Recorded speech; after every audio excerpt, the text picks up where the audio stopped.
में हमारी मौजूदगी पंजाब एंड सिंध बैंक में है, जो कि टुंडला के स्टेशन रोड पर पड़ती है। कल दिनांक 16 फरवरी सोमवार का मामला एक सामने आया है, जिसमें एक डिजिटल अरेस्ट को लेकर खबर सामने आई है, जहां शिवपुरी एटा के निवासी नरोत्तम सिंह जी हैं, जिनकी उम्र लगभग 70 वर्ष है। उनके पास एक डिजिटल अरेस्ट से रिलेटेड एक कॉल आता है। वीडियो कॉल में उन्हें एक बच्चे की आवाज़ सुनाई जाती है और बताया जाता है कि आपके बच्चे ने क्राइम किया है, जिसके तहत आपको 4.5 लाख रुपए देने होंगे। उनसे 4.5 लाख रुपए की डिमांड की गई, जिसमें से 2 लाख रुपए वह उसे तुरंत से भेज देते हैं, जिसके बाद 2.5 लाख रुपए की आवश्यकता होती है और वह बैंक पहुंचते हैं और बैंक मैनेजर से 2.5 लाख रुपए विड्रॉ करने की मांग करते हैं। बैंक मैनेजर को उनकी गतिविधियों पर शक होता है और वह अपने बैंक में मौजूद गार्ड मोहर सिंह से उनकी काउंसलिंग करने को कहते हैं। बैंक मैनेजर प्रहलाद मंगल की काबिल तारीफ है कि उन्होंने उनके हाव भाव को देखकर उनको पहचान लिया और उनके 2.5 लाख रुपए बचाने का काम किया। बैंक मैनेजर की इस सूझबूझ से रिटायर्ड सेवानिवृत्त फौजी के 2.5 लाख रुपए बचाए जा सके। हमारे साथ पंजाब एंड सिंध बैंक के branch manager doctor Prahlad sir हैं। आइए बात करते हैं सर से। कल यहाँ का एक मामला सामने आया है कि एक व्यक्ति को डिजिटल अरेस्ट में 2.5 लाख रुपए की शपथ लगने से बचाया है। सर ने बहुत बढ़िया काम किया है। आइए बात करते हैं सर से। जी, मेरा नाम प्रहलाद मंगल है। मैं यहाँ पंजाब सिंध बैंक की टुंडला ब्रांच में है कि काम करता हूँ। कल लगभग 11-12 बजे की बात है। उस वक्त मेरा एक कस्टमर है नरोत्तम सिंह जी, उनकी यहाँ लिमिट भी चलती है। वो आए अचानक से और कहने लगे कि मेरे को 2 लाख रुपए की अर्जेंट नीड है। जनरली वो आते हैं और पैसा निकाल के ले जाते हैं, ऐसा कभी कोई मामला नहीं आया। मैंने कहा कोई बात नहीं, आपको अभी लिमिट में से निकाल के दे देते हैं, कैश की ज़रूरत है। जैसे ही मैंने उनसे कहा कि निकाल के देते हैं, वो इमोशनली होकर के वो मेरे केबिन पे रखी कुर्सी पे बैठ गए। जब मैंने उनको ये चीज़ हाव-भाव देखे तो मेरे को तुरंत डाउट हुआ। मैं तुरंत अपने पियून से कहा कि आप इनके लिए पानी लाइए, उनको बैठाया, उनको समझाया मैंने और मेरे को वो डाउट बिल्कुल पक्का क्लियर हो गया कि ये कोई समस्या में है। जब उनसे मैंने पूछताछ की, सब कुछ किया तो तभी उठ के वहाँ से चल दिए और बाहर जाके किसी से बात करने लगे। मैंने तुरंत उनकी फाइल निकाली और देखा उसमें क्या है, क्या नहीं है। थोड़ा मैं नाटक करने लगा इस चीज़ का, इससे बाहर निकल के लगे कि हाँ, मैं उनकी मदद कर रहा हूँ, इस काम में, उनकी लिमिट निकालने के लिए वो सहयोग कर रहा हूँ। इसी बीच वो दोबारा आते हैं और कहते हैं कि ये मेरे दूसरे फ़ोन से मेरे पुत्रवधू से बात कीजिए, पुत्रवधू से बात कीजिए और पूछिए मेरा बेटा कहाँ है।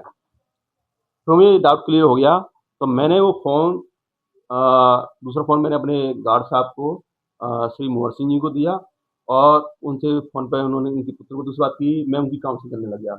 काउंसलिंग करते-करते पता चला कि वो एक साइड में फ़ोन चल रहा था, व्हाट्सएप कॉलिंग थी और उससे बात कर रहे थे। इधर दूसरी साइड जो मैंने फ़ोन अपने गार्ड साहब को दिया था, उनसे क्लियर हो गया कि उनका बेटा यानी कि उनका पति वो फ़ौज में सही सलामत है।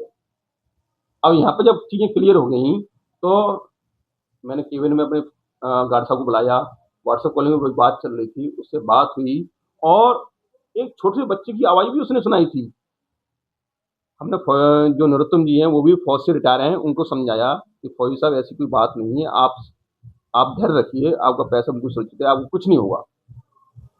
फिर हमने उसको अच्छा मैनेजर साहब ये बताइए कि पहले वो 2 लाख का जो अमाउंट था वो यहाँ से ले जा चुके थे। वो तो बाद में पता चला हमें कि वो 2 लाख दे चुके हैं ऑलरेडी। यदि वो हमारे पास पहले आते तो वो भी हम सेव कर लेते। ये मेरे को इस बात का दुःख रहा। अच्छा वो जो 2 लाख रुपए जो उन्होंने पहले दिए थे वो आपके यहाँ से लेके नहीं गए थे? नहीं, वो पहले ही उनके पास अमाउंट उन्हीं के पास था? वो पहले जा चुका था वो। अच्छा। तो मैंने उनको समझा बुझा करके उनको मैंने पुलिस थाने में भेजा था। पुलिस थाने में उन्होंने कंप्लेन भी की है और बाद में ये मामला इस तरह से। अच्छा मैनेजर साहब आप हमारे चैनल के माध्यम से और अपना जो लोग डिजिटल अरेस्ट में ना फंसे उनके लिए क्या संदेश देना चाहेंगे? डिजिटल अरेस्ट मेनली क्या होता है, 2 चीज़ों पे होता है। एक तो डर और एक लालच। लालच ये होता है कि आपको क्यूआर कोड दे देते हैं, आपके पास पैसे आ जाएँगे, ओटीपी दे देते हैं, आपके पास पैसे आ जाएँगे। डर में क्या होता है कि वो आपको ये कहेगा, वो आपको सेपरेट कर लेगा, सेग्रीगेट करेगा। सबसे पहले वो ये कहेगा कि आपको ये बात किसी से नहीं कहनी।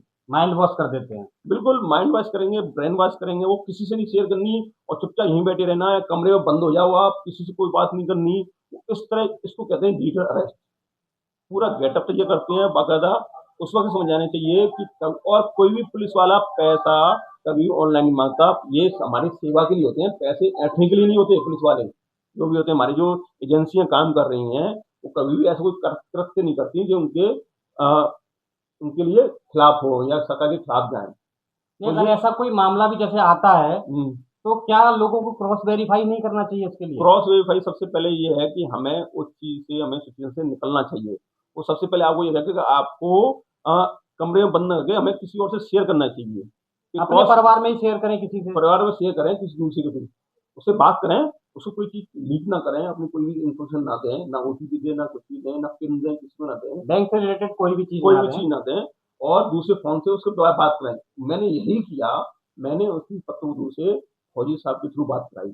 इसमें फौजी साहब हमारे गार्ड साहब हैं, उनका भी बहुत बड़ा रोल रहा और समय रहते हुए भगवान ने मेरी भी हेल्प की, मैं उनकी मनोदशा समझ सका और ये हमें हमें हमारे ईडी साहब और एमडी साहब बीच-बीच में ट्रेनिंग देते रहते हैं और अभी लेटेस्ट हमारी ट्रेनिंग हुई भी थी, हमारे जोन ऑफिस आगरा में। वहाँ हमारे आंचल प्रबंधक जी हैं, श्री अगम कुमार जी और उनसे भी कल रात में इस बात में बात हुई थी। वो काफ़ी काफ़ी अ, खुश थे इस बात से कि चलो हमारे कस्टमर भी इस हिसाब से सेफ हुआ। तो मैं समाज को ये संदेश देना चाहूँगा, कभी भी डिजिटल अरेस्ट की ऐसी कोई घटना हो, तो अपने आप को सेग्रीगेट ना करें, हर चीज़ शेयर करें। मैं ये कहूँगा सुख हो या दुःख हो, हमेशा बाँटना चाहिए। सुख भी बाँटना चाहिए, दुःख भी बाँटना चाहिए। जय हिंद। अखंड इंडिया हिंदी न्यूज़ नेटवर्क से अनुज रावत की ब्यूरो रिपोर्ट। जी गार्ड साहब, आपको कैसे पता चला कि यहाँ कल डिजिटल जो अरेस्टिंग का मामला आया था, तो आपको कैसे पता चला कि ये बंदा डिजिटल अरेस्ट में फंसने वाला है? मैंने साहब के पास आया था, मैंने साहब को बंदा घबराया हुआ मालूम पड़ा। उनने मेरे को इत्तला की कि इसको बंदे को संज्ञान में लो, इससे बात करो, ये परेशानी में है बंदा। मैंने उससे पूछा, वो फौजी बंदा था, मेरे से परिचित में था, तो वो बताने को तैयार नहीं, घबरा रहा था। मैंने बताओ आप, तो उन्होंने मेरे को बताया, बोला ऐसे-ऐसे मेरा बच्चा फँस गया है। तो मैंने 2 लाख रुपए उनको दे दिए और भी माँग रहे हैं और मेरा बच्चा उनने फिर वीडियो कॉल में बात कराई मेरे से, तो वो बच्चा रो रहा था उसमें। तो फिर मैंने उनकी पुत्रवधू से बात की, उन्होंने कराया, बोला मेरा बच्चा ड्यूटी पे है। तो बात की तो बोला वो ड्यूटी पे है। तब फिर मैंने उनसे फ़ोन से बात की, तो उन्होंने बताया कि वो हम साइबर क्राइम वहाँ से बोल रहे हैं और इनको पैसे, इसका बच्चा फँस गया है। मैंने आप बोल कहाँ से रहे हो, कैसे बोल रहे हो और किस जगह से आप लोकेशन दो, हम आपके पास पहुँच रहे हैं बच्चे के पास में। वो इसको ही फ़ोन काट के वो चले गए। उसके बाद फिर हमने उन्हें बताया, हो आप थाने जाओ और वहाँ आप अपनी कंप्लेंट लिखाओ कि साइबर क्राइम का केस है पूरा। इस पूरे मामले को जो आपने खुलासा किया है, इसकी सराहना आप किससे देंगे?